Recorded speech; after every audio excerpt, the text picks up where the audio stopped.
Want to give you an update of the food forest in the garden.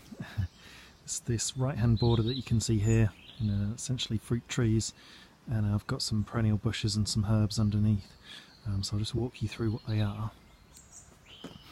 So we've got here bay tree, it's doing really well, and then underneath it some rosemary, and in between the rosemary we've got a bit of lemon thyme down there. Just planted a blackcurrant bush there this year. That one's myrtle. It's like a more concentrated bay leaf, so you can use it in stews and things like that. Just gated some oregano there, that's a new little plant. And there we've got another blackcurrant bush, but a bit bigger.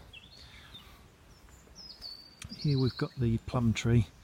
I had a really good harvest last year, got about 6 kilograms of plums, and I've used them in making a wine, which I've done a video on also, but I did prune that back this year, so we might get a smaller harvest, but the tree will be good for it. Some white bells under there, another black currant bush there, and lots of little bits of herbs in between. So we've got down here some oregano there, some lemon thyme there, if you can make it out. Got a jostaberry that I've put in very recently as well. So that's a cross between a gooseberry and a blackcurrant. This tree is an apple tree, I don't know what variety, but it's got a bit of flower on it. It did fall down in a storm, so it's recovered well. Pruned all the apples in the winter. Some more white bells there. We've got some oregano in between, so just growing perennial bushes and herbs where I can in between the trees. It's an apple tree. That normally doesn't do very well, but it had a huge number of flowers on it this year, so fingers crossed we can see how that goes.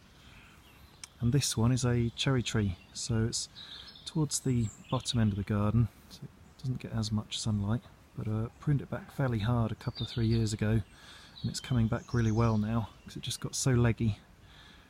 And just down at the base there's some golden oregano, golden marjoram I mean.